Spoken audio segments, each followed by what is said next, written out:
Konnichiwa minasan. For today's video, this is a day in my life as a 24-year-old stay-at-home mom living in Japan. Tinatamad nga ako magluto ngayon kaya kakain na lang kami sa labas. Sa ibang restaurant nga ay tablet yung gamit nila para umorder. Dito naman ay bibili ka ng ticket. Marami nga nagsasabi sa amin na masarap daw talaga yung ramen nila dito. Very Japanese nga rin yung design dito sa loob. Ang in-order ko nga yung number 1 nila na shoyu ramen. Kumuha na nga rin kami ng rice namin at saka sharing lang kami sa manok. At dahil di naman ako kumakain ng pork, pina-separate ko na nga rin para si dear ang kakain. Pag nagra-ramen talaga kami, shoyu ramen talaga palagi kong ino-order. At totoo nga, masarap nga yung ramen nila dito. Isa na nga rin to sa pinakamasarap na natikman kong ramen. Pero mas masarap pa rin yung chicken dun sa kabilang kinakainan namin. Wag yun na lang din pansinin yung mukha ko na maraming tigidig. Minsan lang talaga ako nagkakapimpos pero isang bagsakan naman pag nagkaroon. Hayaan nyo na, gagaling din yan. Medyo nahihirapan na nga rin ako kumain ngayon kasi si Ethan lahat inaabot. Ito nga't nanlalaban pa, gusto niya talaga kunin yung kinakain ko. Kahit pinipigilan ko na yung kamay niya, ay pinipilit niya pa rin abutin yung pagkain. Sumimangot na nga lang din nung hindi niya talaga nakuha. Pinaupo ko na nga lang din siya dito sa tabi ko para makakain ako ng maayos. Panay silip pa rin siya kung maaabot niya yung pagkain. Binigyan ko na nga rin ng laruan, buti na nga lang din ay may laruan sa strolley niya.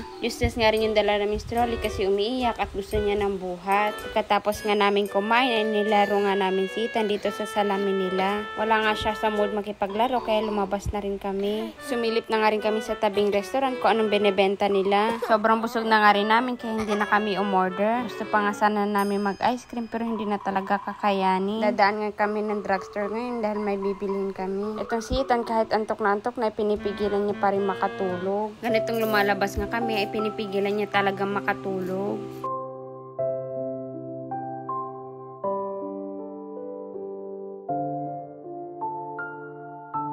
Hanggang sa hindi niya nakaya, ay pipikit na lang siya. Don't forget to follow our page. That's for today's video. Thank you for watching. Mata ne!